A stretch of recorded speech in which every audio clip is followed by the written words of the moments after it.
یہ رمضان کا مہینہ تھا۔ وہ ملازم آفس میں اپنے مالک کے سامنے موجود تھا۔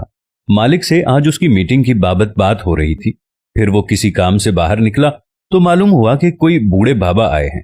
وہ اس بابا کے پاس گیا، ان سے آنے کی وجہ دریافت کی تو وہ بولا، میں تمہارے مالک سے ملنا چاہتا ہوں۔ وہ دوبارہ مالک کے پاس گیا۔ مالک نے اس کی بات سنی تو بولا، ٹھیک ہے بٹھا دو، میں آتا ہوں۔ مگر ان کے انداز سے ایسا لگ رہا تھا کہ وہ ان سے ملنا نہیں چاہتے۔ خیر، اس ملازم نے مالک کے حکم پر اس بوڑھے بابا کو اپنے دفتر کے چھوٹے سے کمرے میں بٹھا دیا۔ چونکہ وہ اس وقت ذرا فارغ تھا تو اس نے سوچا کیوں نہ ذرا بابا کے پاس بیٹھ کر انہیں تسلی دی جائے، کیونکہ بابا کے چہرے پہ اداسی پھیلی ہوئی تھی۔ وہ بابا کے پاس بیٹھا اور ان سے باتیں کرنے لگا۔ باتوں میں ان سے آنے کی وجہ دریافت کی تو بابا بولا، میں تمہارے مالک کے گاؤں کا ڈاکیا ہوں۔ ملازم بولا، کیا آپ کوئی خط دینے آئے ہیں؟ وہ بابا بولے، نہیں بیٹا، میں اپنی کسی ضرورت کی غرض سے آیا ہوں۔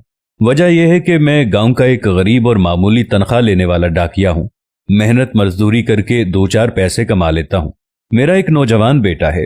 2 دن پہلے کسی نے اس پر جھوٹا مقدمہ درج کیا تھا، جس کی وجہ سے اسے حوالات میں قید کر دیا گیا ہے۔ رمضان کا مہینہ ہے اور آگے چل کر عید آنے والی ہے۔ میں چاہتا ہوں کہ عید سے پہلے میرا بیٹا گھر لوٹ آئے۔ اسی غرض سے میں تمہارے مالک سے مدد طلب کرنے کے لیے آیا ہوں۔ پھر یہاں وہاں کی باتیں ہوتی گئیں۔ کافی دیر انتظار کے بعد وہ بابا بولے کہ بیٹا جاؤ اپنے مالک سے کہو، اور کتنی دیر انتظار کرنا پڑے گا؟ مجھے افطار سے پہلے گاؤں بھی لوٹنا ہے، صبح سے نکلا ہوا ہوں۔ وہ ملازم یہ سن کر واپس اپنے مالک کے آفس گیا، جہاں وہ کسی فائل کے مطالعے میں گم تھا۔ ملازم نے مالک سے کہا کہ سر، وہ بابا اب بھی آپ کے انتظار میں بیٹھے ہیں، کہہ رہے ہیں کہ مزید کتنی دیر انہیں انتظار کرنا پڑے گا، وہ سخت ضرورت مند ہیں۔ یہ سن کر مالک بولا، کیا اب تک وہ گیا نہیں؟ اگر نہیں گیا تو اسے بھجوا دو، میں اس وقت کسی سے نہیں ملنا چاہتا۔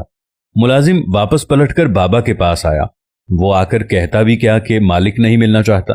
اس طرح وہ مظلوم مزید دل برداشتہ ہو جاتا، اس لیے وہ بولا کہ سر تو کسی کام میں مصروف ہیں، وہ آپ سے مل نہیں سکتے، لہٰذا آپ ایسا کریں کہ آپ میرے ساتھ میرے گھر چلیں، پھر افطاری کر کے آپ گاؤں کے لیے روانہ ہو جائیے گا۔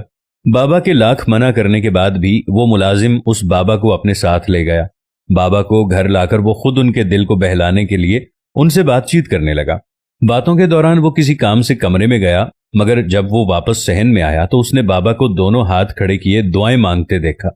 وہ ملازم کہتے ہیں کہ اس دن کے بعد سے میری قسمت چمک اٹھی۔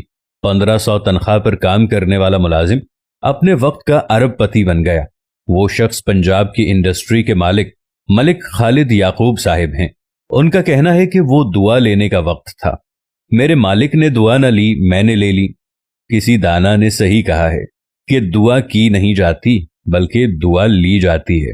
اللہ ہمیں بھی دعائیں لینے کی توفیق عطا فرمائے، آمین۔